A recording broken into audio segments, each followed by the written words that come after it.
आइए आज हम भजन के लिए पवित्र स्थान होना चाहिए। स्थान की बहुत प्रधानता रहती है। एक बार भगवान राम लक्ष्मण वन में प्रवास कर रहे थे। मार्ग में एक स्थान लक्ष्मण का मन कुभाव से भर गया, मति भ्रष्ट हो गई।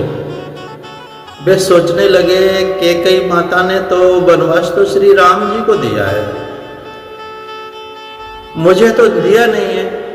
मैं राम जी की सेवा के लिए क्यों कष्ट उठाऊं? राम लक्ष्मण से कहा, इस स्थल की मिट्टी अच्छी दिखती है, थोड़ी सी बांध ले लक्ष्मण जी, बांध लो थोड़ी सी पोटली में।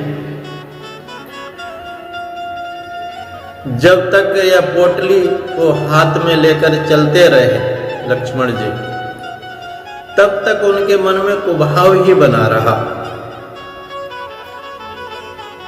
परंतु ज्यों ही वे उस पोटली को नीचे रखा कर दूर हुए उस पोटली से जाते थे, तो उनका मन राम सीता जी के लिए ममता और भक्ति से भर जाता था।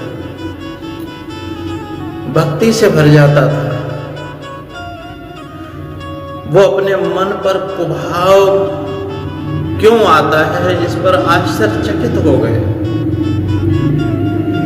और जब वो अलग होते हैं उससे, तो बड़े प्रेम से भक्ति से भर जाता है। लक्ष्मण इस बात से आश्चर्यचकित हो गए। उन्होंने राम से कारण पूछा, प्रभु मुझे बताइए। श्री राम ने कारण बताते हुए कहा, भाई तेरे मन में के इस परिवर्तन के लिए दोषी तू नहीं है। इस मिट्टी की ही ये प्रभाव है। जिस भूमि पर तेरे काम किए जाते हैं, जैसे काम किए जाते हैं, जिस भूमि पर उसके अच्छे बुरे परमाणु उस भूमि भाग में वातावरण में भी छूट जाते हैं। जिस स्थान की मिट्टी इस पोटली में है, वहां सुंद और उपसुंद नाम के दो राक्षस रहते थे, निवास करते थे। उनकी बड़ी कड़ी तपश्चर्या थी, बहुत बड़ा तप किया उन्होंने ब्रह्मा जी को प्रसन्न करके। आत्मरता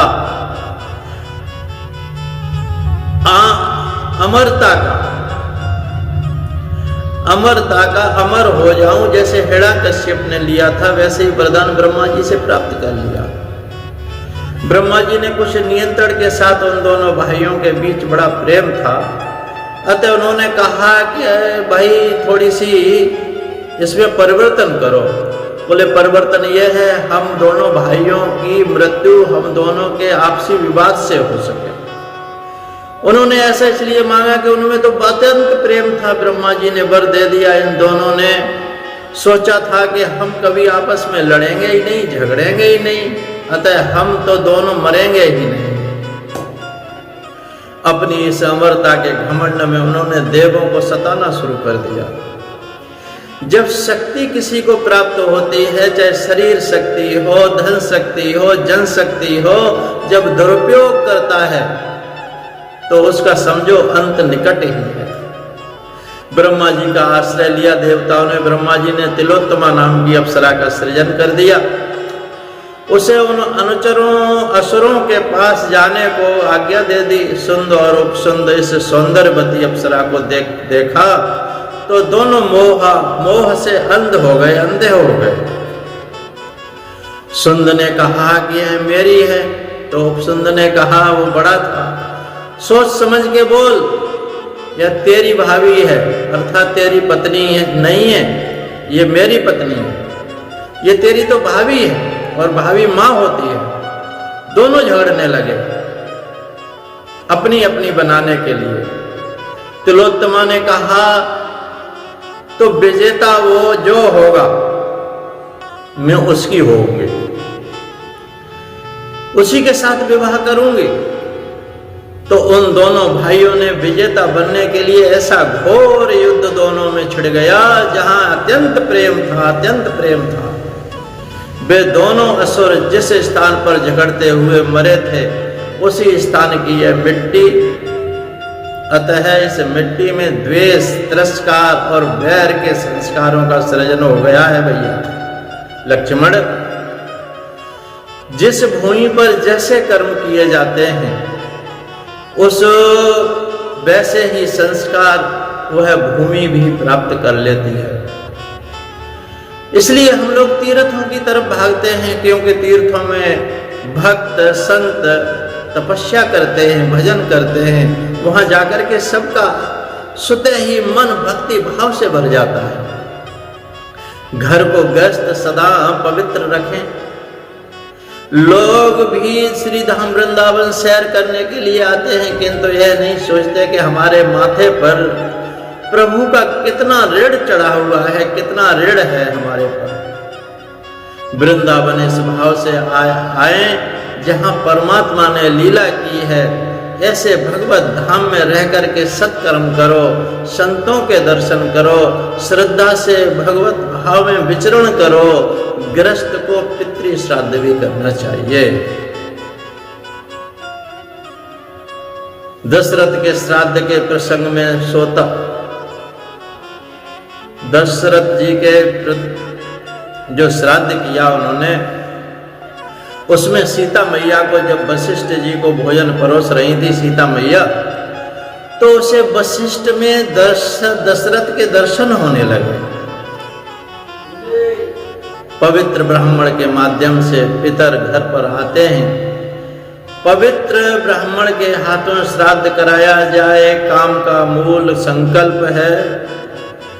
अतः संकल्प का त्याग करके काम को जीतना चाहिए। मन में सुख संकल्प भी नहीं आना चाहिए। संकल्प ही दुख का कारण है। कामना की इच्छा अपूर्ण रहने पर क्रोध उत्पन्न हो जाता है। अगर तुम्हारी कामनाएं अत्यंत तुम्हारे मन में हैं और कामनाओं की पूर्ति नहीं हुई तो क्रोध उत्पन्न होगा। कामनाओं का त्याग ही क्रोध को जीतने का उपाय है।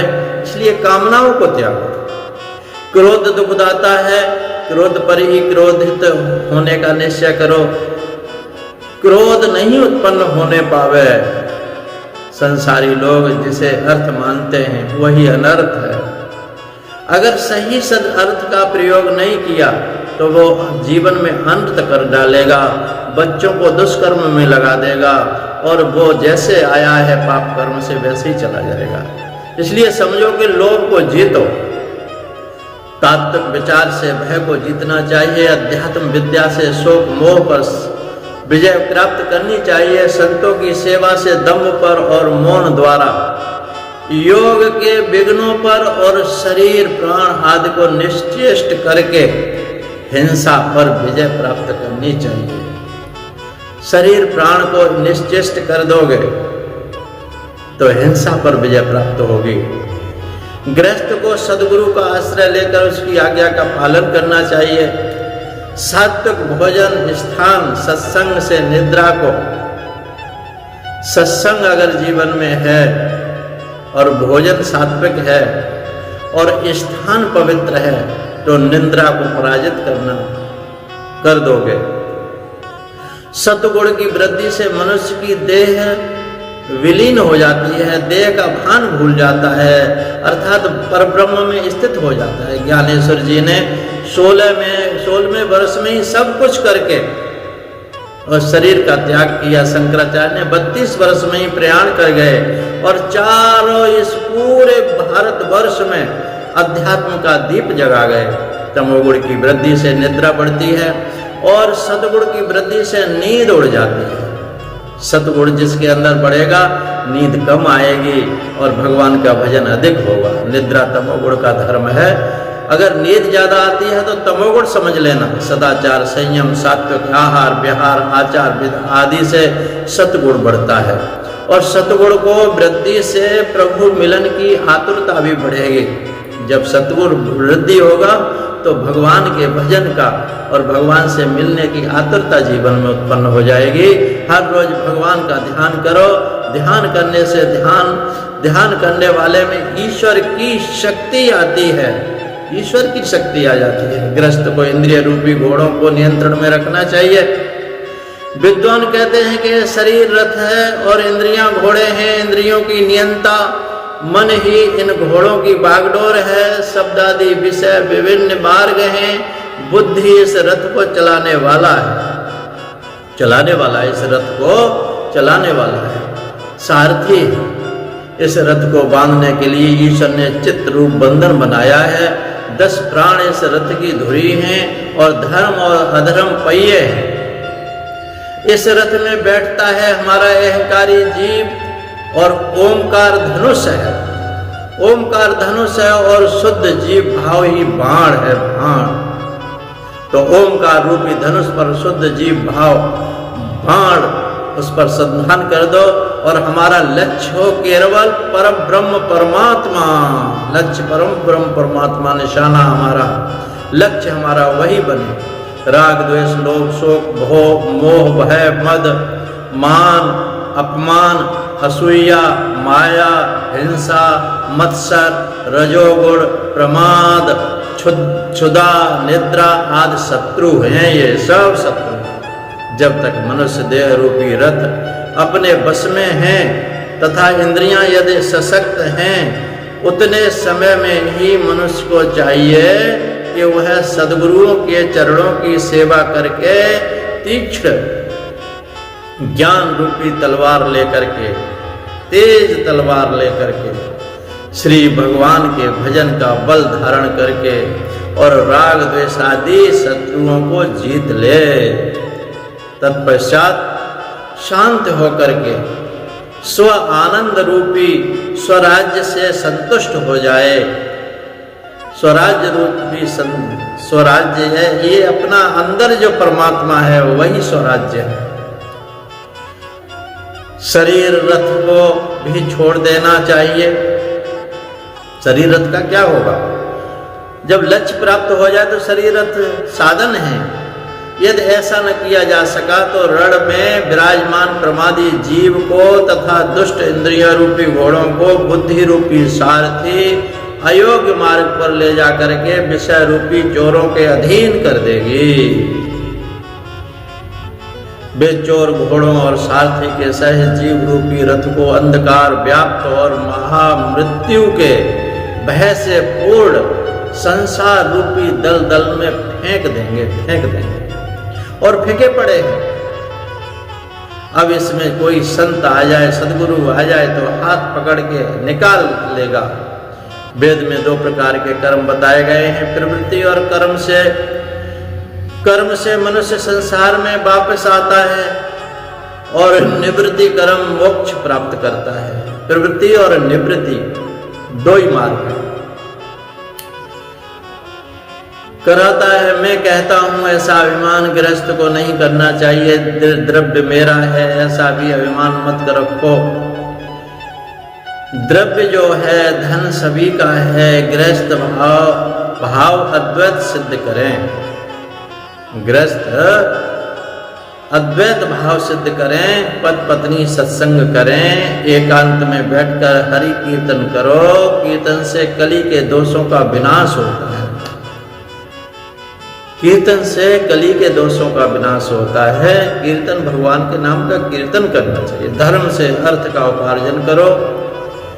देखो, पाप की कमाई से मौज मजे में सभी साथ रहते हैं, सभी साथ रहते हैं, मौज मजे सभी करते हैं और दंड अकेले जीवात्मा को भोगना पड़ता है।